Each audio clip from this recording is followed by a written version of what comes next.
A muchas personas les gustaría tener la capacidad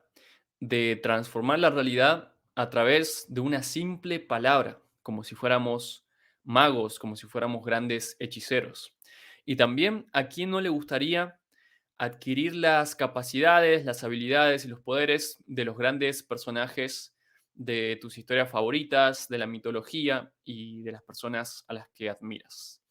En la película de hoy vamos a estar analizando eso y mucho más desde una perspectiva mitológica, psicológica y esotérica también. Y vamos a extraer 5 aprendizajes espirituales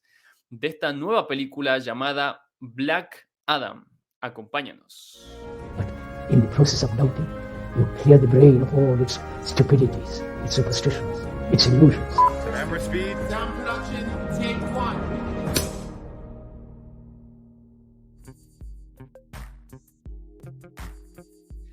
Mi nombre es Khalil Bascari y estoy aquí una vez más con Hernán Peña para compartirles estos aprendizajes. Y a priori se podrían preguntar, ¿qué puede tener una película de superhéroes como Black Adam para enseñarnos acerca del desarrollo personal, por ejemplo? Y la verdad es que tiene muchos condimentos, muchas cuestiones ahí muy interesantes y más profundas de lo que a priori parece. Si han visto la película se habrán dado cuenta de que está basada en mucha acción,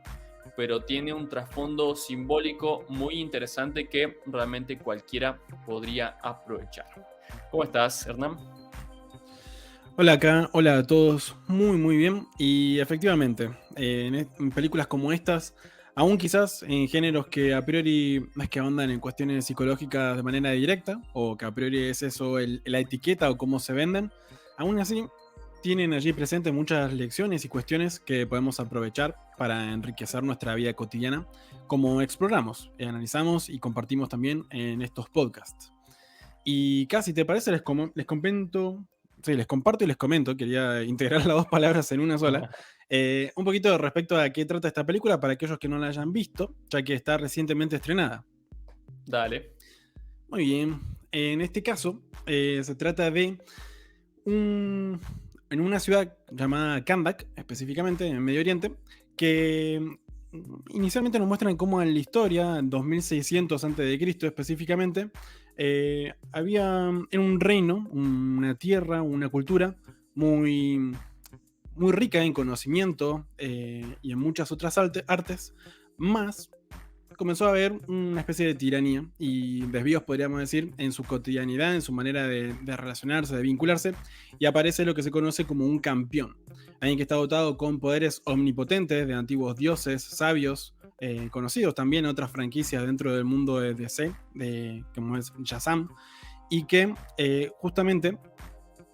rescata, o podríamos decir que protege a su cultura de este rey, que es el rey Actón, que estaba queriendo justamente traer su manera de ver las cosas, de esos males, de esas, podríamos decir también en algún punto, cuestiones asociadas con los pecados capitales, a su reinado, a su tierra y a sus súbditos. Este campeón se opone a aquello, resuelve la cuestión, más desaparece misteriosamente. Y luego hacen un flash forward a la cotidianidad, al día de hoy. Y una vez más, esta ciudad, esta cultura, esta civilización, experimenta cuestiones muy parecidas, en las cuales están sometidos a ciertos personajes y grupos sociales que someten a los ciudadanos. Y para ello hay un grupo de personas que están procurando también encontrar esa corona que tenía esos poderes de aquel rey antiguo para justamente anular la posibilidad de que empeore la situación y quizás de ese modo resolver también esa situación de sometimiento, de malestar ciudadano y quizás inspirar un cambio en toda esa sociedad. Más en ese proceso, el campeón reaparece después de 5000 años y tiene una manera bastante particular de impartir justicia y justamente de ver el mundo, que pone a todos los personajes de esta película a reflexionar respecto a qué es lo justo, y qué es el bien, qué es el mal, y puntualmente qué es lo correcto en ese sentido para hacer, implementar en nuestras vidas. De ese modo también creo que en esta película hay algo muy interesante que se plantea y es un nuevo tipo de personaje, a diferencia de otras películas relacionadas, por ejemplo, con superhéroes, en los cuales se ha hablado ya anteriormente de deidades, de dioses o capacidades justamente divinas, y de héroes que tienen esos superpoderes, más en este caso aparece este nuevo rol de campeones, que no es necesariamente un héroe, más presenta también unas características muy marcadas y diferentes a los conocidos como héroes o superhéroes, y que de hecho, justamente en esta película se plantea ese dilema, ya que a esta ciudad, cuando reaparece el campeón de Kandak, que es conocido como Black Adam, está interpretado por el actor Dwayne Johnson, viene la Sociedad de la Sociedad de Justicia, que es un grupo de superhéroes, a oponerse a él. Y de hecho a arrestarlo justamente por la integridad de esa sociedad. Así que, como digo, plantean numerosos dilemas y cuestiones que son muy ricos para analizar el día de hoy. Así que te invito acá también a que si quieres comenzar compartiendo alguno de esos aspectos y reflexiones, aprendizajes, lecciones que hayas eh,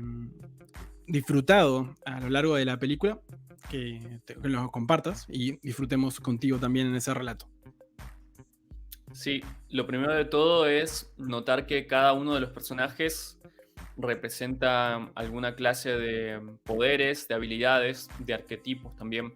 universales, donde está muy presente el tema de la magia, el tema de los dioses y cuestiones mitológicas también que tienen muchas claves interesantes para aprender. Por ejemplo, a nivel histórico, el personaje de El Hombre Halcón nos representa un tipo de personajes también que han aparecido en muchas leyendas, en muchos mitos a lo largo de diferentes culturas, y que es el de los hombres pájaro u hombres aves, también mujeres ave en algunas culturas, que se relatan inclusive también en libros como la Biblia, por ejemplo, y nos hablan básicamente de este tipo de seres que tienen conexión con el cielo y con la tierra. Son seres que tienen la capacidad de acceder a niveles de información que no cualquier persona puede. Tienen habilidades específicas y normalmente traen mensajes a los seres que están en la tierra, sobre todo a los seres humanos. Por ejemplo, en los sumerios está la figura de la diosa Ishtar, que es la que se puede ver también en pantalla,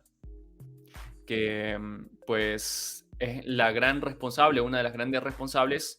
de compartir el conocimiento con la humanidad. Pero también,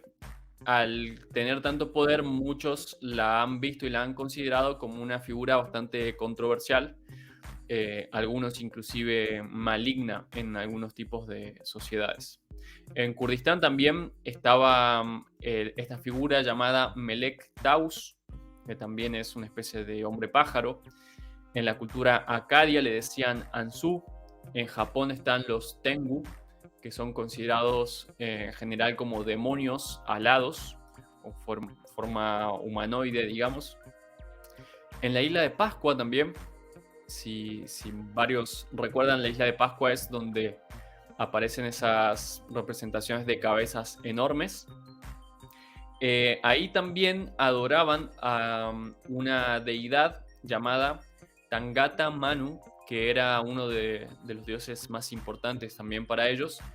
y que tenía todo este tipo de elementos, al igual que en Egipto, donde estaba Horus, que era uno de los dioses más importantes y tenía cabeza de halcón.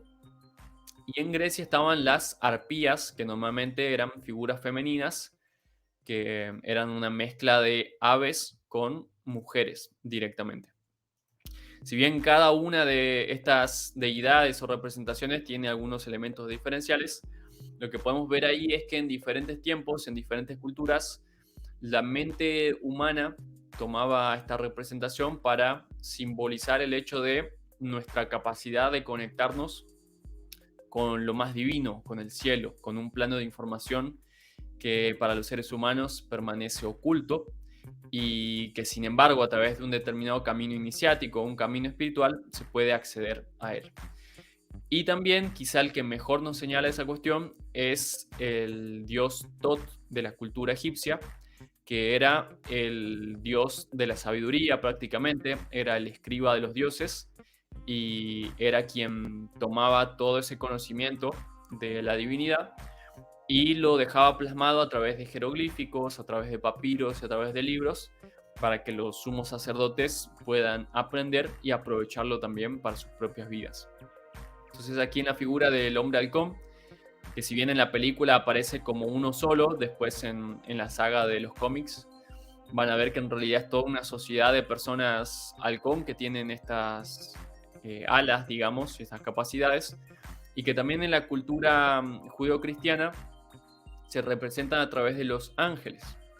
personas que tienen alas y también ángel etimológicamente significa mensajero. Entonces hacen esta función de comunicar la divinidad con la mente de las personas normales, por decir de algún modo. Y a nosotros nos recuerda a través de ese simbolismo que podemos acceder a esas capacidades, pero que normalmente hay determinados caminos que tenemos que recorrer para eso.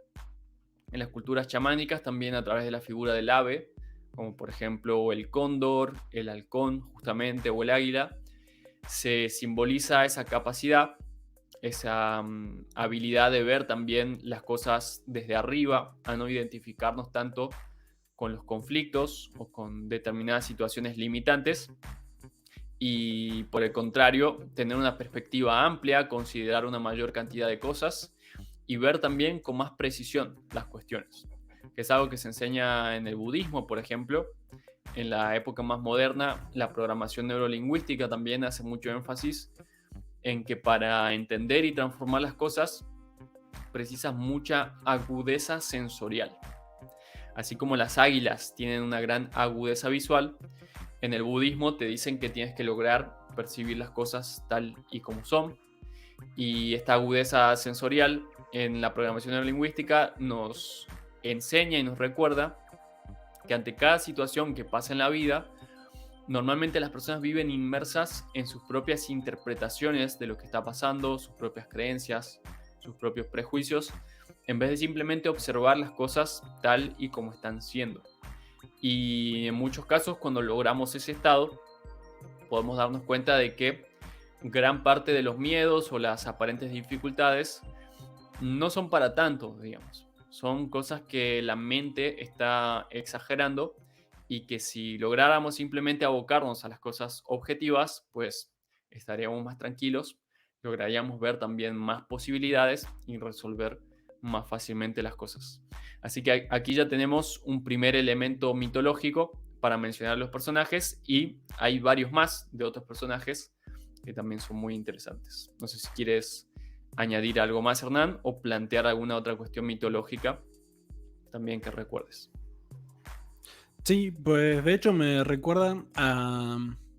por este planteo que nos muestra al inicio de la película, de la ciudad de Kandak,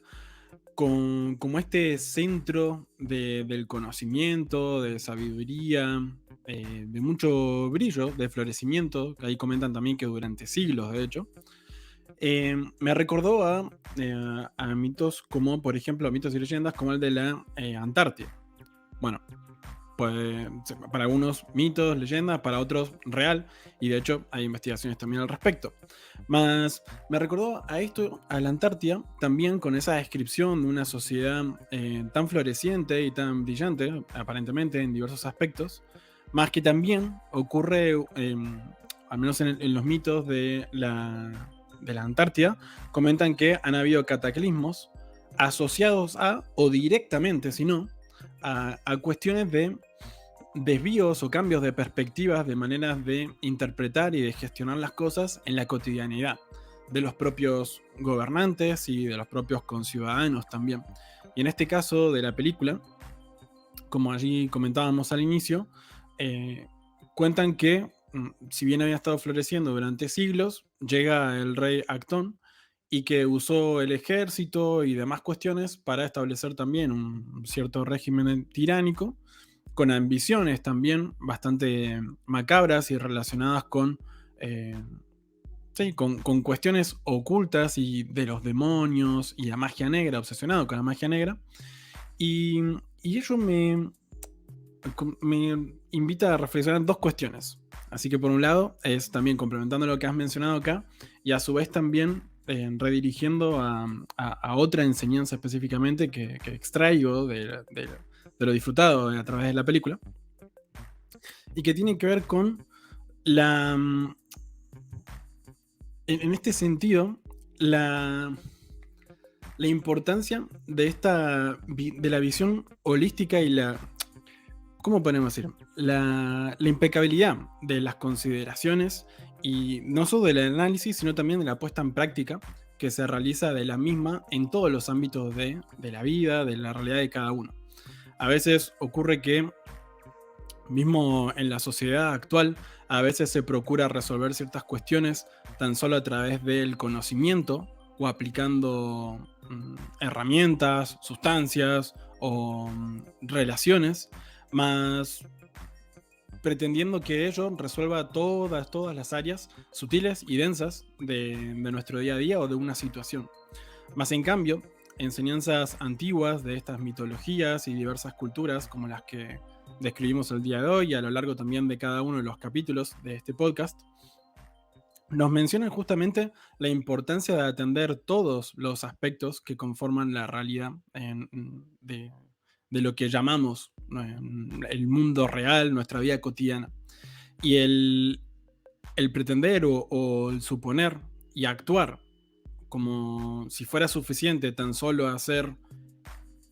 esta cuestión de manera brillante en esta área de mi vida y que por arte de magia, pero una magia que no se sabe ni cómo funciona o si específicamente es magia o qué, va a resolver todas las otras cuestiones de mi vida, eso es meramente una ilusión. Y de hecho, también comienza a poner la responsabilidad y podríamos decir, la potestad de cambiar o de modificar cosas en tu vida a agentes externos. Una herramienta, una persona, una relación, como decía, una sustancia, u otro tipo de recursos, como el tiempo. ¿Cuántas veces habremos escuchado quizás frases como el tiempo todo lo cura? ¿Estamos seguros de que eso es así? O que inclusive, en todo caso, ¿es eso lo más eficiente? ¿Y por qué el tiempo habría de resolver una cuestión y no tú mismo? ¿Acaso no hay herramientas o perspectivas que eso lo resuelvan o te faciliten la creación, la materialización de aquello que deseas o la armonización también de distintas situaciones? Y específicamente en este caso, también aprovechando lo que nos plantea la película respecto a la deidad, los héroes y otros tipos de personajes, hay algo muy interesante en esta perspectiva de los héroes, que incluso a nivel etimológico lo que representan es la integración de los aspectos humanos y lo divino. Los aspectos más sutiles, la estructura de cómo funcionan y están dadas las cosas de manera natural, que en la mitología está representado por distintas deidades o personajes míticos que en sus leyendas, en sus relatos, describen ciertos funcionamientos del universo,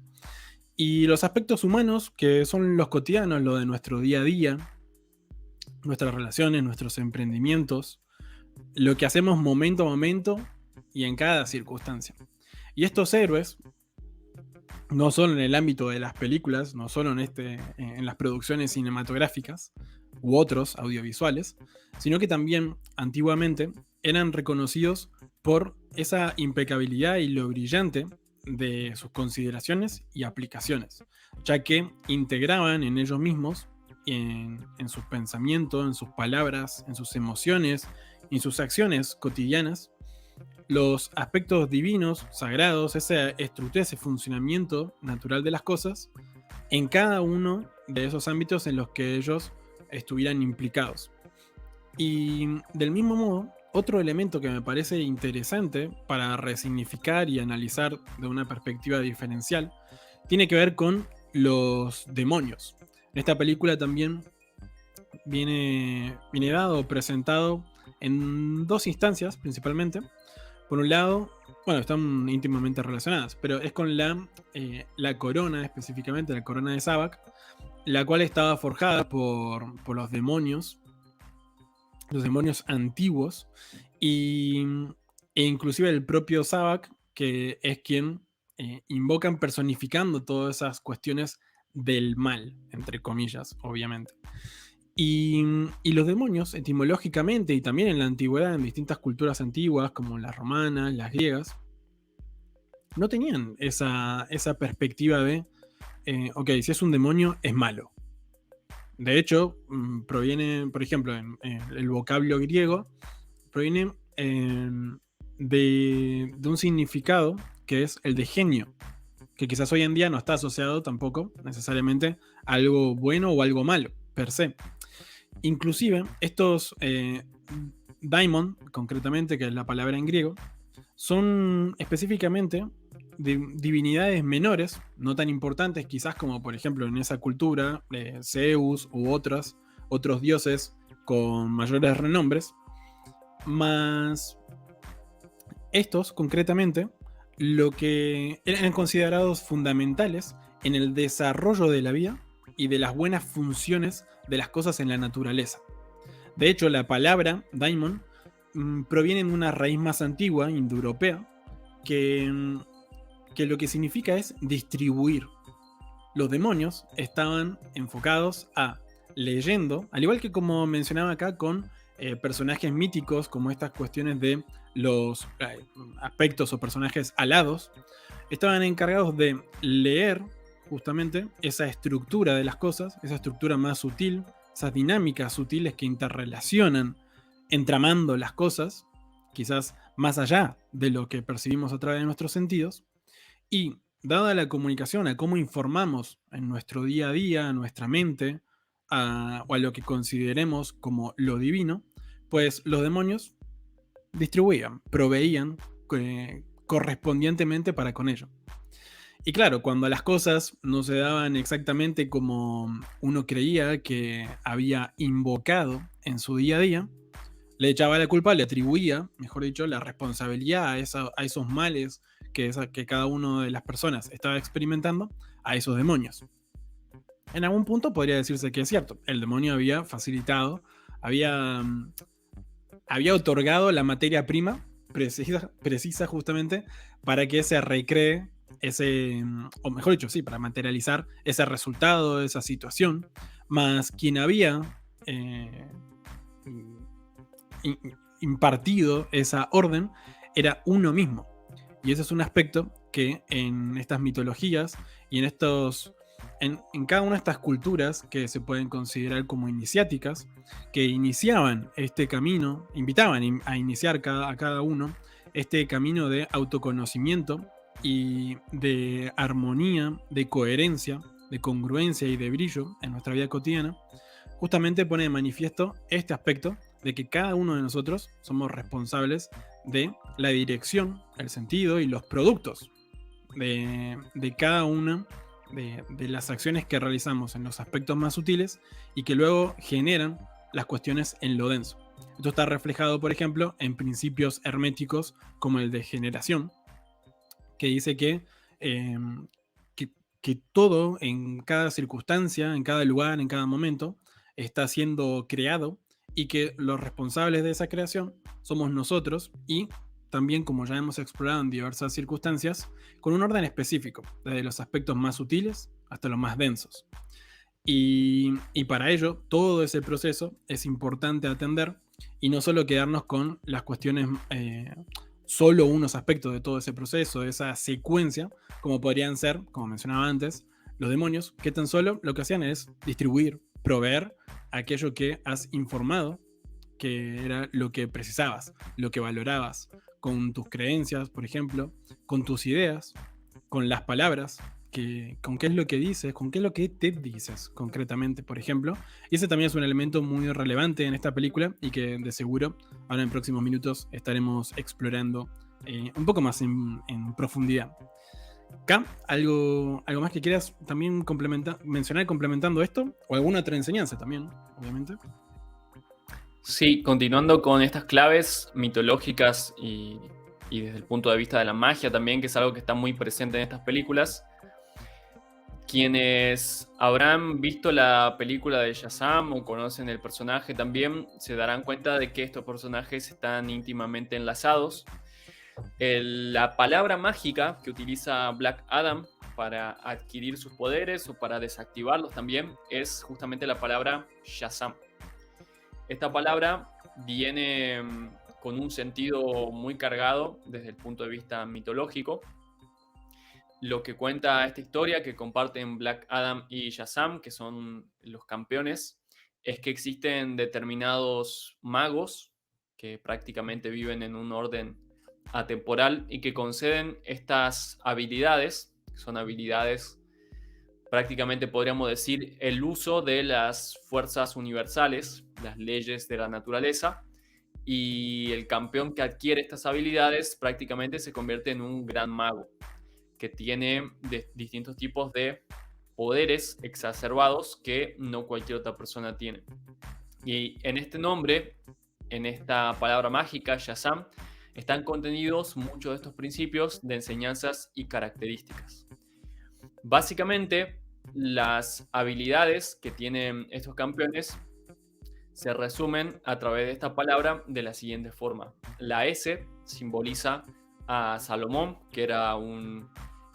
dios, prácticamente, perdón, un rey de la historia antigua, de la mitología antigua, que muchos le atribuían este poder de un dios, de un gran mago, de un mago supremo, ya que él tenía la capacidad de comunicarse con distintos tipos de espíritus y pedirles lo que él quería que estos espíritus hicieran. Ahí se relaciona con lo que estabas diciendo, Hernán, de los demonios también. Se decía que Salomón podía hablar también con los demonios, hacer tratos y que ellos también le facilitaran las cosas que él requería. La H en el nombre de Shazam simboliza a Hércules, también llamado Heracles, que tenía una gran fuerza, tenía también una gran inteligencia y una gran valentía. Muchos seguramente habrán escuchado hablar de Hércules y también en su historia están codificadas varias cuestiones. Por ejemplo, si les gusta investigar, pueden investigar las 12 labores de Hércules o Heracles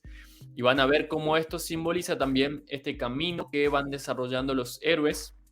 inclusive los semidioses, para descubrir su propia sabiduría y aprender a usar correctamente sus propias habilidades. Y esto es algo que se ve también mucho en la película, como cada uno de esos superhéroes, a través de todos esos conflictos que van atravesando a lo largo de la historia, también van descubriendo cuáles son las mejores maneras de usar sus habilidades y también cuestionándose qué es la justicia de por medio, qué es la justicia, qué es el bien, cuál es la mejor manera de obrar en cada situación,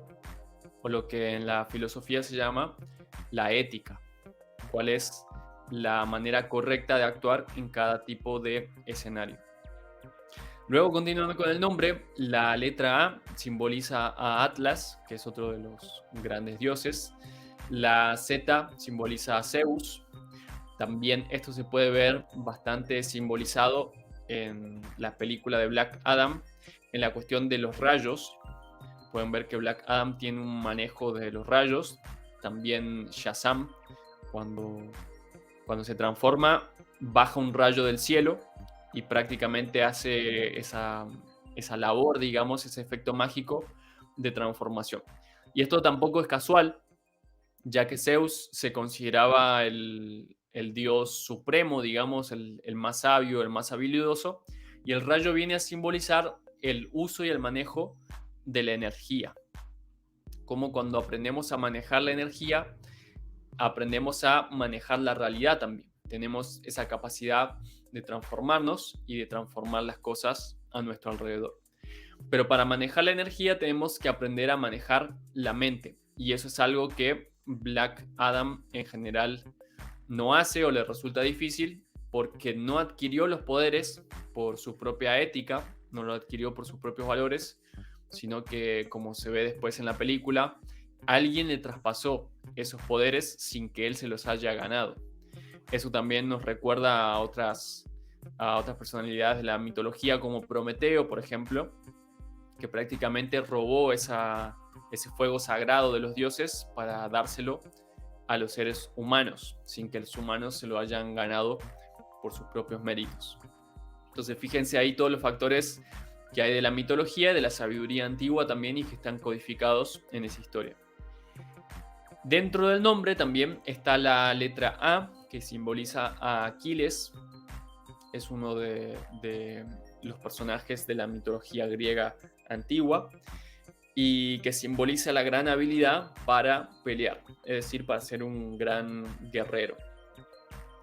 Y finalmente la M simboliza a Mercurio, que es el mensajero de los dioses, es el que tiene la capacidad de conectar el mundo de los humanos con el mundo de la divinidad, y normalmente se le considera el dios también de la sabiduría y del comercio, porque tenía esta capacidad de gestionar cosas en diferentes niveles. Entonces, en ese nombre Shazam están codificadas todas esas habilidades, y lo que nos da para pensar y para reflexionar es cómo en nuestras propias vidas y nuestros propios nombres también hay distintos tipos de códigos que están ocultos a nuestra conciencia, pero en realidad están expuestos.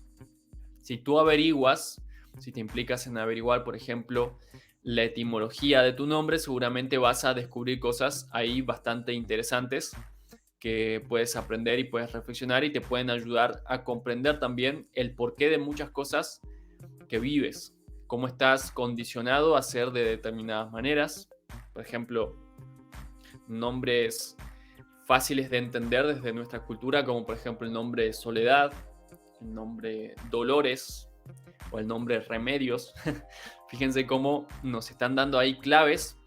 que cada vez que mencionamos esos sonidos, esos significantes, nos evocan determinados tipos de significados, recuerdos, imaginaciones también, emociones inclusive, que obviamente influyen en la propia persona que porta ese nombre y también en las demás personas que lo utilizan. Entonces, esto en la magia históricamente ha sido muy conocido y muy tenido en cuenta. Por eso es que también hay ciertos rituales y ciertas técnicas y prácticas para aprender a utilizar el nombre propio de la forma adecuada. También a veces para aprender a elegir los nombres que vamos a usar nosotros, o los nombres que le vamos a poner, por ejemplo, a nuestros hijos, a nuestros proyectos, empresas y demás cuestiones. Entonces, esto de la palabra mágica seguramente les puede recordar a muchas situaciones donde han visto inclusive magos ilusionistas que usan alguna clase de palabra para hacer el hechizo, como por ejemplo abracadabra o alakazam también, y que a su vez también tienen sus propios significados muy profundos que hemos comentado en otras ocasiones. Entonces,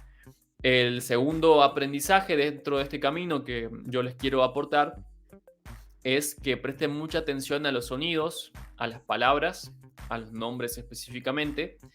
que concienticen qué es lo que esos nombres significan, simbolizan también para ustedes, y cuáles son los efectos que causan tanto en la propia mente de cada uno de ustedes como en los sistemas también alrededor. Y de ese modo vamos a poder aprender prácticamente en un sentido figurado a hacer lo mismo que hacen Shazam y Black Adam, que es decir, que cuando invocas ese nombre o esas determinadas palabras que están cargadas de poder, prácticamente adquieres y fortaleces esos poderes en ti, en tu propia mente y en tus propias habilidades. Y también, antes de pasar a otro aprendizaje, fíjense que dentro de esta película de Black Adam aparece un villano que tiene todo el aspecto de un demonio, tal como estaba explicando Hernán, de dónde vienen los demonios, por qué surgieron, por qué se los considera de esa forma. También hay un elemento interesante, y es que en la antigua mitología había ciertos dioses, como el dios Pan, que se representaba de determinada forma relacionada con, por ejemplo, una forma humanoide, pero con la mitad del cuerpo parecido a una cabra, entre algunos otros seres mitológicos que también seguían esa forma. Y es de ahí que viene este tipo de representaciones de los demonios o del diablo como si fueran mitad cabra, como si tuvieran cuernos o patas también de carnero, digamos. Y también esa iconografía de la estrella de 5 puntas apuntada con una de sus puntas hacia abajo, que también hemos analizado en el capítulo de Sandman, que tiene que ver también con el universo de DC Comics, y que simboliza justamente el manejo de esas diferentes habilidades, esas diferentes fuerzas de la naturaleza, los diferentes elementos, pero que cuando están mal comprendidos, cuando están mal aprovechados y generan consecuencias nocivas, entonces se lo ve como algo demoníaco o como algo maligno. Sin embargo, podemos entender que los mismos principios espirituales están implicados para cualquiera de esos casos. Es decir, las mismas leyes universales pueden servir tanto para hacer lo que se considera el bien como para lo que se considera el mal. Y así como ese principio del nombre está implicado en esos héroes, en esos campeones, como Shazam o Black Adam, también en el nombre de ese villano que se presenta como Sabbac, están codificados ahí los nombres de varios demonios, también que aparecen en diferentes mitos antiguos, como por ejemplo la S de Sabbac se refiere a Satán, la B simboliza, una de las Bs simboliza a Belcebú, la A simboliza a Asmodeus, que también es mencionado en la Biblia y en algunos otros libros católicos, y así sucesivamente cada una de las letras está señalando a un tipo de demonio de ese tipo de mitologías también. Entonces, esto también se puede tener en cuenta, cómo aprovechar las iniciales de los nombres que inventemos, que generemos o que utilicemos para nuestros proyectos y darles a cada una un significado especial que tenga que ver con eso que queremos crear en nuestras vidas, para que esas fuerzas de la naturaleza no sean malignas en el sentido actual de lo demoníaco, sino que sean virtuosas en el sentido original, de que nos sirvan como mensajeros para llevarnos y para traernos las cosas que precisamos para nuestras vidas. Hernán, ¿algo que quieras aportar o algún otro aprendizaje? Sí, comparto un segundo aprendizaje también por mi parte, y que tiene que ver con el aprovechamiento de cómo está dado de antemano una situación. Creo que eso lo hemos explorado también, o ha estado presente, mejor dicho, esta dinámica o esta cuestión en otras películas. Más en esta creo que ha sido como todo un otro personaje inclusive dentro de toda la historia, ya que situación tras situación, inclusive cuando están rememorando cosas del pasado, aparentemente ocurren cosas adversas ante las cuales hay que brindar rápidamente una respuesta. Y,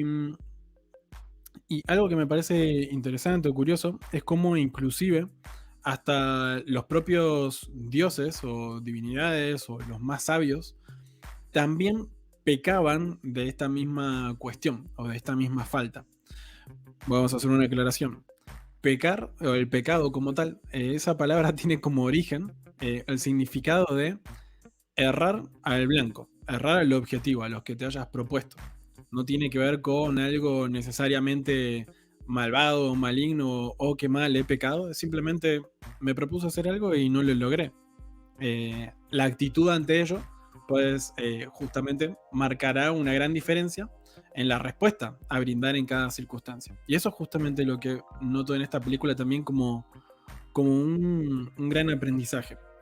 Ya que también en textos antiguos, como ya que hemos mencionado la Biblia, en textos como el Génesis específicamente, se relata cómo el propio Dios, concretamente, o el Dios de esa cultura, de esa religión, falla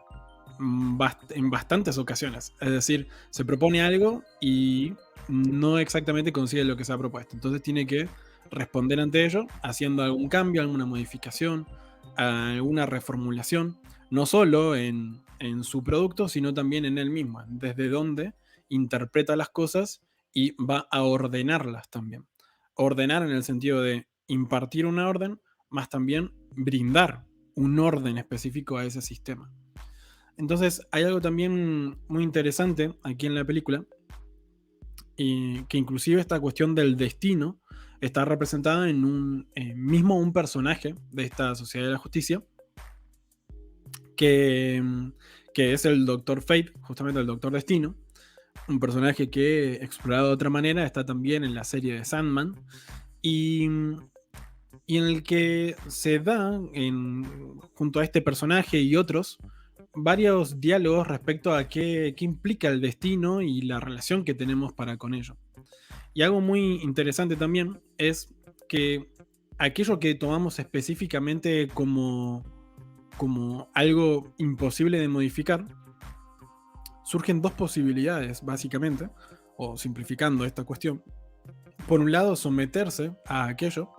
como directamente abandonar toda expectativa o todo propósito o deseo quizás que uno a priori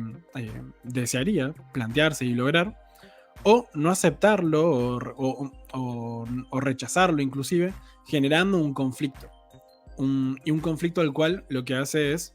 degradar la realidad de ambas partes. No es que por ese mero conflicto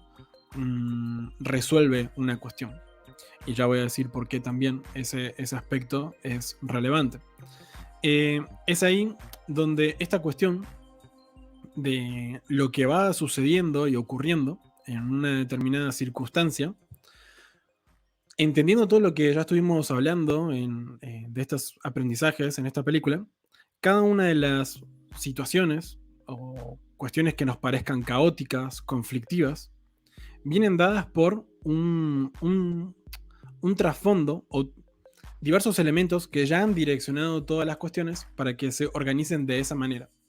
Y esa situación ya tiene implícita una carga de energías, de significados, de atención y un montón de otros recursos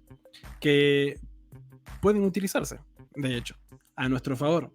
Y esa perspectiva es la que también de diversas maneras y en textos antiguos como los ya mencionados, nos mencionan como que lo que viene dado, o las situaciones cuando se presentan inclusive como estos desvíos o contingencias que puedan surgir, se las puede interpretar también como un instrumento, una instancia por donde discurrir o fluir, aprovechando todo lo que ya allí está presente. Toda la atención generada, la energía que está invertida, no solo por uno mismo, sino también por todos los otros personas u otros elementos que forman parte de esa circunstancia. Desde esa perspectiva, por ejemplo, en la película,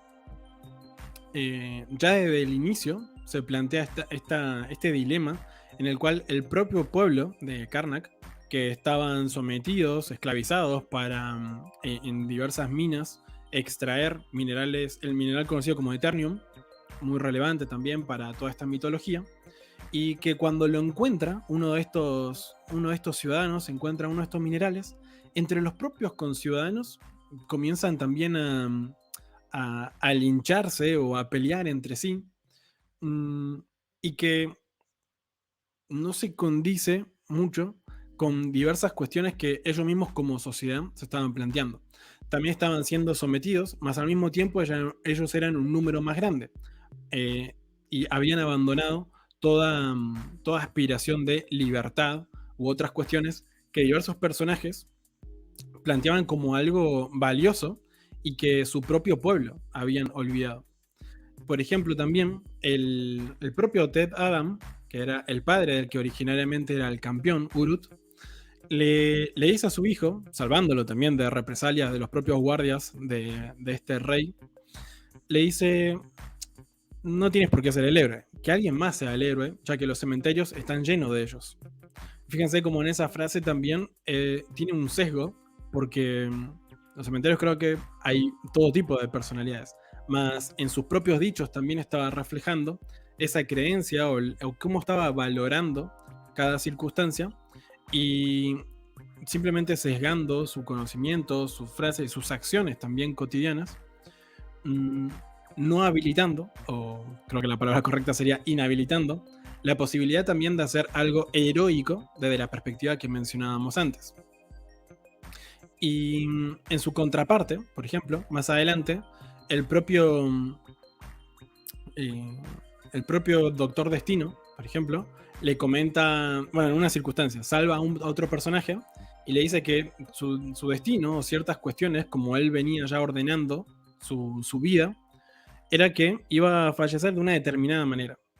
Le dio una perspectiva y gracias a ella le habilitó ciertas capacidades y actitudes para enfrentar otras cuestiones en la vida. Algo muy interesante también, porque ese hecho de marcar con claridad cuál va a ser el cauce de su vida, cuáles son los límites por los cuales va a fluir, habilita o inhabilita ciertos recursos, habilidades y también el formar parte de ciertos ambientes de una manera íntegra y productiva y también deseada, disfrutable, es totalmente, es directamente proporcional justamente a este grado de clarificación de uno mismo para con cómo está organizando su vida y el grado de compromiso que tiene para con ello. Y estas cuestiones de atender o no, comprometerse o no con esas cuestiones, también se vincula con elementos que también ya hemos mencionado en otras ocasiones, que son conocidos como el retorno de lo reprimido. Aquellas cuestiones que forzosamente o por diversos motivos se decide ocultar sin resolver necesariamente la situación, lo único que hace es, como al igual que en una onda, por ejemplo, una onda o algún otro elemento, lo cual tensas y tensas y tensas, cuando sueltas esa cuestión, aquello que estabas reteniendo sale disparado con muchísima más velocidad y energía. Entonces, en ese sentido también, por ejemplo, disciplinas como el psicoanálisis lo han analizado, estudiado y metodizado también sus diversos mapas, como por ejemplo cuestiones como el fantasma psicoanalítico, aquello que es conocido como un fantasma, que tiene que ver ya no con cuestiones meramente, o que podrían interpretarse como metafísicos o propios de Halloween, sino que tiene que ver con cómo internamente, cómo hemos estructurado nuestra mente con estas cuestiones de cómo las valorizamos y qué dinámicas nos parecen más relevantes o no para resolver una determinada circunstancia, cómo específicamente nos decimos a nosotros mismos, esto es valioso, esto otro no, y esto lo vamos a resolver de esta otra manera. Y eso que permanece oculto en nuestra mente, aquello que quizás nos es, por ejemplo, o traumático, o algo que es muy basal en nuestra propia organización interna, luego retorna una y otra vez en nuestra vida cotidiana, como demandándonos que actuemos en pos de ello una y otra vez. ¿Por qué? Porque eso es lo válido, lo verdadero, lo conveniente, lo correcto, lo moral, lo que corresponde hacer, quizás inclusive sin haberlo decidido conscientemente. Y tan solo es un mandato social, o una creencia familiar, o algo que haya estado también inducido por alguna experiencia, quizás adversa o no, de tu propia vida. Etimológicamente la palabra fantasma, de hecho lo que significa, no tiene algo que ver con espectros o cosas así, sino que remite a aquello que aparece, se muestra, se hace visible. Justamente, ¿a qué remite esta cuestión? A esto que hemos estado mencionando en el programa de hoy, que es cómo esos aspectos sutiles, lo que entendemos como correcto, conveniente y con lo que nos comprometemos, pues luego genera correspondientemente resultados que se condicen con ello y mantienen esa congruencia, esa coherencia. Y justamente para producir resultados distintos, pues entonces hay que analizar cuáles son esos fantasmas en nosotros mismos, cuáles son esas imágenes mentales, por ejemplo, esas cosas que nos decimos a nosotros mismos, y si nos es conveniente y productivo, si se condicen con lo que queremos lograr y materializar en nuestras vidas, o acaso no. Y como decía también, y con esto concluyo esto que quería compartir como un aprendizaje y una reflexión respecto a la película, algo que mencioné al inicio de esta lección es que hasta los propios dioses o sabios también fallan en esta cuestión. Y aquí en la película se lo ve reflejado en cómo los propios hechiceros, justamente este grupo asociado con Shazam, también habían incurrido en esta cuestión, en esta dinámica ineficiente, de dos maneras. Por un lado, procurando resolver la situación tan solo nombrando a otro campeón, mm, sin atender si era la persona o el ser humano más conveniente para ello, que estaba, bueno, que reflejaba efectivamente esos aspectos sutiles o no. De hecho, pequeño spoiler. Bueno, pequeño spoiler no, porque creo que eso se plantea en los primeros minutos de la película. Más la respuesta es que no. De hecho, más adelante en la película describen cómo Ted Adam no estaba preparado para ello y lo utilizó para vengarse en vez de tan solo actuar coherente y congruentemente. Entonces los hechiceros lo que hicieron, al igual que con la corona, fue sepultarlo. Esa fue la respuesta que tuvieron en esa circunstancia. Una vez más, reprimir una cuestión, más eso no necesariamente lo resuelve. Y efectivamente en la película, 5000 años después de haber sepultado al campeón y la corona, ambas cuestiones, tanto esa corona de Sabbac y el campeón Ted Adam, reaparecen y planteando, poniendo en una situación que invita a todos a enfrentar esa circunstancia, esas falencias, esas faltas, esas cuestiones que aún eran precisas resolver, observar en cada uno de esos personajes, tanto el propio Ted Adam, los héroes, los ciudadanos también, que anteriormente tan solo estaban reclamando una y otra vez que apareciera un campeón que les resolviese las cosas, y en la película también ellos mismos han hecho un cambio, en el que ellos mismos tomaron la decisión de reconstruir o salvar, por ejemplo, la ciudad de lo que estaba ocurriendo, o sumarse justamente en esa actitud proactiva, en vez de estar dependiendo tan solo de un otro personaje u otros también. Y el mismo Ted Adam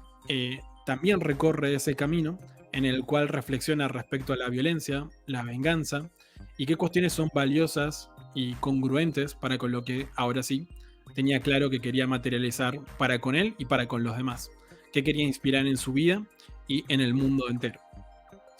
¿Acá? ¿Algo más que quieras compartir sobre esto u otro elemento? Sí, el aprendizaje final que quiero mencionar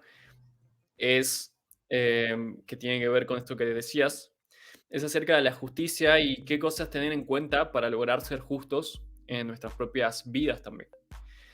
En la película aparecen los personajes de lo que se llama la Sociedad de la Justicia de América, que básicamente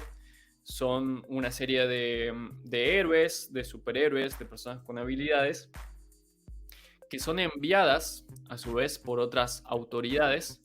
para resolver ciertos tipos de situaciones. En este caso, la situación de Black Adam, su aparición ahí, el hecho de que Black Adam tuviera demasiado poder, aparecía como una especie de peligro, supuestamente, para todo el mundo, por lo cual les envían a ellos, a la Sociedad de la Justicia, a resolver ese problema y procuran resolverlo de una forma demasiado simplista, que es encarcelando a Black Adam sin entender bien quién era él, por qué estaba ahí, cuáles eran sus intenciones y sin juzgar de la forma correcta cuál era realmente el nivel de peligro que podía causar o cuáles eran sus intenciones también. Por lo cual, en este sentido, nos recuerda muchas veces cosas que se hacen inconscientemente en la vida de las personas, y es que cuando se sienten vulnerables, cuando sienten que otra persona puede poner en peligro con su presencia, sus actitudes, las cuestiones de la propia vida. Por ejemplo, pongamos casos concretos. Llega alguien a tu empresa o a tu entorno laboral que tiene habilidades parecidas a las tuyas, o que es muy buena en el mismo ámbito, y de repente uno puede sentirse amenazado, puede sentir que quizá te van a reemplazar de alguna manera, o que alguno de esos compañeros o compañeras puede obtener el ascenso por el cual tú habías estado trabajando. Puede pasar en un entorno de estudios que aparezca alguien que es muy carismático y de pronto acapare la atención y pues corres el riesgo de perder la atención que tenías de tus amigos. A veces uno fantasea que va a perder el cariño de los demás si esas personas empiezan a sentir cariño por otros también. Y así sucesivamente en diferentes tipos de ámbitos. Esas personas que parecen muy llamativas, a veces que pueden parecer muy brillantes o que tienen determinados tipos de habilidades muy fuertes, pueden ser tomadas como un peligro o como un riesgo también para los propios intereses. Y es entonces cuando la mente inconsciente va a tratar de atacar a esas personas, criticarlas, perjudicarlas de alguna manera e inclusive estar a la defensiva constantemente, aunque el otro no esté objetivamente realizando alguna clase de ataque. Y esa básicamente es la actitud que tuvieron desde la Sociedad de la Justicia de América en la película, y que después empieza a ser puesta en entredicho, empieza a ser cuestionada también por uno de los personajes humanos que no tenían poderes y que sin embargo estaban observando desde otra perspectiva, digamos, esa puja de egos, esa puja de poderes también. Y hubo una frase muy clave, digamos, que les dio para reflexionar, y es que muchas veces cada uno intenta ponerse o autoadjudicarse el lugar del que tiene la razón,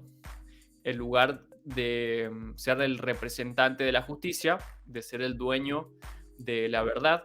y entonces desde ese lugar se siente con la, digamos, capacidad, la responsabilidad y el derecho de juzgar a los demás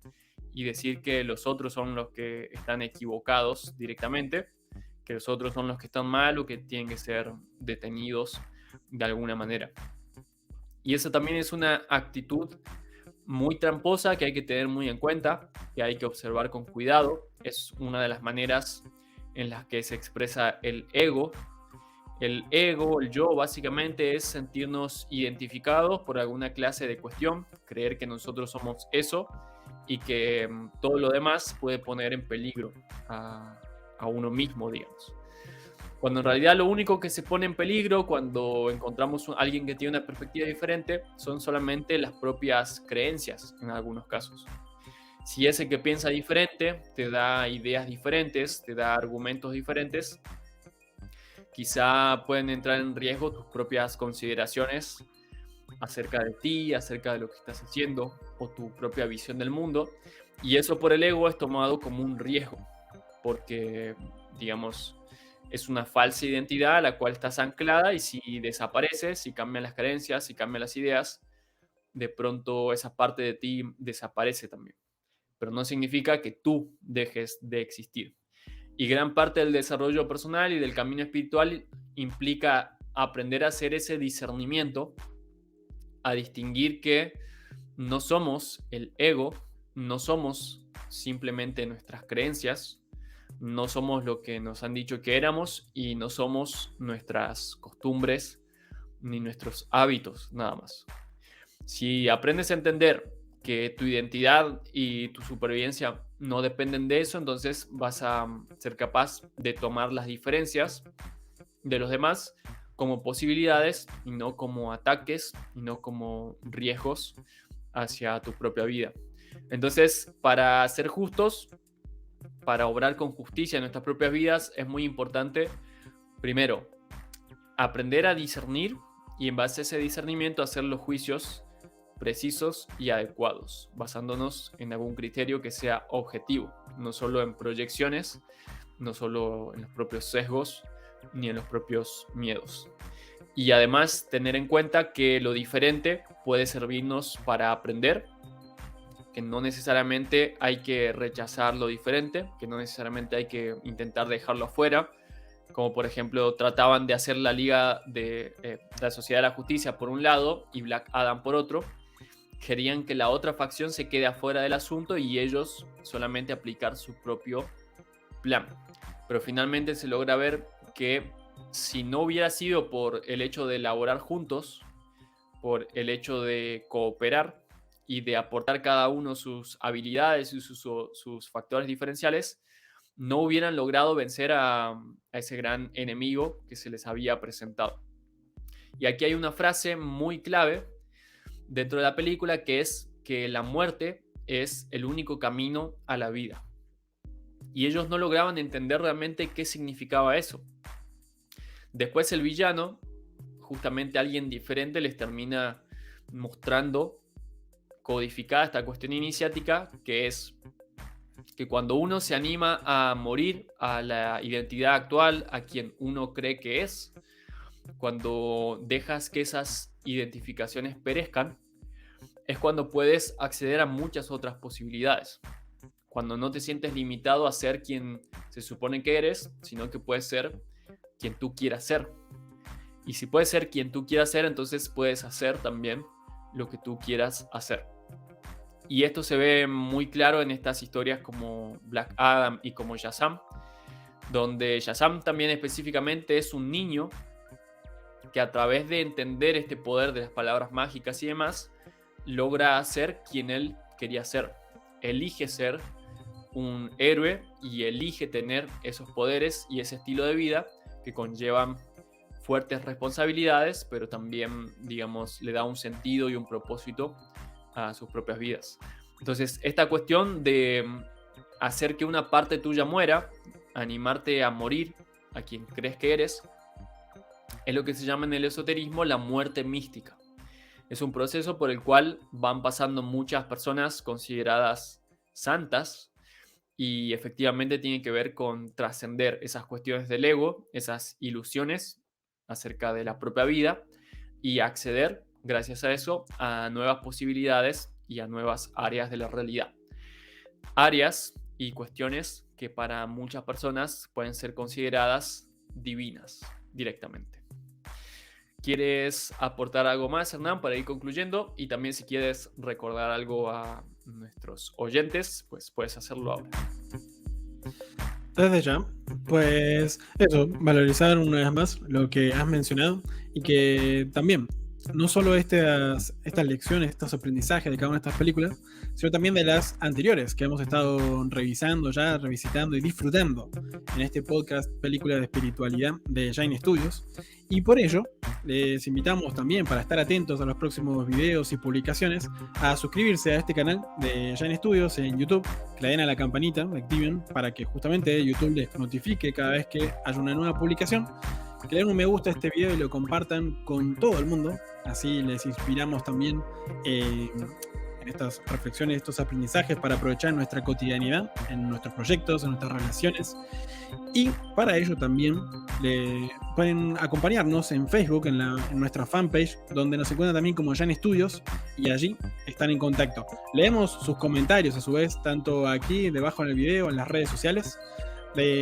sobre sus reflexiones también que les haya inspirado estas películas, lo que hemos estado compartiendo a su vez, otras preguntas quizás que tengan, u otras respuestas a su vez a lo que hemos estado ya explorando. Y del mismo modo, estaremos atendiendo las sugerencias. ¿Qué otras películas, producciones audiovisuales les interesa que exploremos también y que analicemos en próximos programas, como ya hemos hecho en otras ocasiones? Así que estaremos muy atentos allí en la caja de comentarios y en las redes sociales a cada uno de sus mensajes. Muy bien.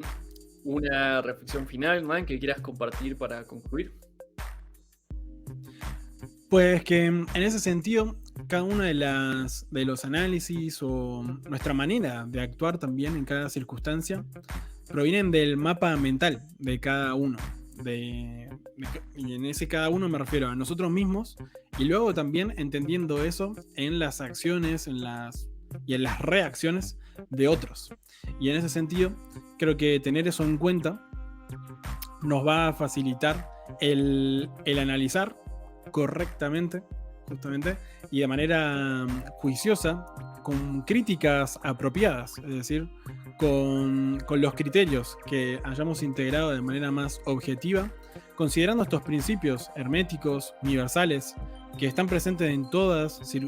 circunstancia, en todo momento, pues nos va a facilitar entonces el analizar ya no de una manera objetiva cada una de esas cosas y que pueda estar sesgada con ideas preconcebidas y que quizás no nos hemos dado cuenta aún, y que de ese modo, aplicando estos criterios, pues entonces lograremos invocar también las realidades que deseemos de la manera más óptima, más armónica, más entusiasmante y disfrutable también, haciendo posible aquello que soñamos. ¿Y Tuca, alguna reflexión también que tengas para compartir y estar ya finalizando el podcast del día de hoy? Sí, que recordemos que los arquetipos de los dioses nos recuerdan en realidad nuestros poderes, nuestras capacidades que están latentes en cada uno y que podemos acceder a ellos aprendiendo a utilizar correctamente nuestras palabras, aprendiendo a usar y a poner en práctica el discernimiento también, decidiendo propósitos de vida que para nosotros tengan un gran significado y ser coherentes, ser justos en el uso de esas capacidades también. Cuando hacemos eso, estamos en el camino de los héroes, en el camino de la iniciación para aprender acerca de la magia, para aprender acerca de quiénes somos y quiénes no somos, para decidir también quiénes queremos ser y para poner todo ese potencial, todas esas habilidades al servicio de aquellas cosas que amamos y que pueden beneficiar también no solo a nosotros, sino al universo en general. Aprovechemos de aquí más para analizar estas historias de héroes y de superhéroes desde esa perspectiva. Desde nuestro podcast también lo seguiremos haciendo y en las próximas semanas vamos a estar analizando películas, por ejemplo, como Black Panther y algunas otras. Si tienen alguna película de superhéroes que les guste mucho también y quieran decodificar desde esta perspectiva espiritual, filosófica, mitológica, avísennos y las tendremos en cuenta. Por lo pronto, les enviamos un abrazo grande. Gracias por haber compartido este programa con nosotros y nos vemos la próxima semana para seguir compartiendo nuevas y mejores historias para inspirarnos y seguir aprendiendo. Chao, chao. Chao.